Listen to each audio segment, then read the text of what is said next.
আসসালামু আলাইকুম। আজকে ছোট্ট একটি বিষয় নিয়ে আলোচনা করব।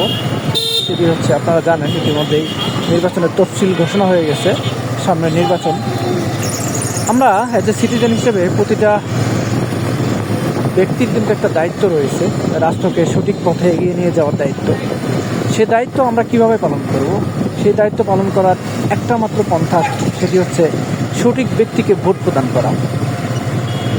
কোনো দলকে প্রায়োরিটি না দিয়ে আমরা যদি 300টি আসনে 300 জন যোগ্য প্রার্থী, ভালো মানুষকে আমরা নির্বাচিত করতে পারি এবং তাদেরকে সংসদে পাঠাতে পারি, তাহলে কিন্তু একটি সুন্দর সংসদ গঠিত হবে, সুন্দর ভালো সরকার গঠিত হবে। যেই সরকার জনগণের পালস বুঝতে পারবে এবং জনগণের ম্যান্ডেট নিয়ে কাজ করবে, দেশের উন্নয়ন নিয়ে কাজ করবে, যার ফলে আমাদের দেশ এগিয়ে যাবে।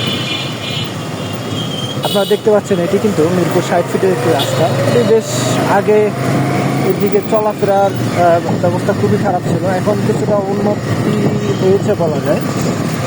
সো এই উন্নয়নের ধারাবাহিকতা অব্যাহত রাখতে হলে অবশ্যই গণতান্ত্রিক এবং ভালো সরকার নির্বাচিত করতে হবে আমাদের।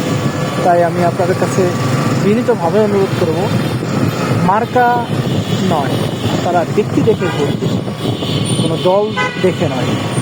ব্যক্তি নির্ভর নির্বাচন যাতে আমরা পেতে পারি এবং খুব সুন্দর সংসদ যেন আমরা গঠন করতে পারি এজ এ সিটিজেন হিসাবে, এই প্রত্যাশায় রাখছি।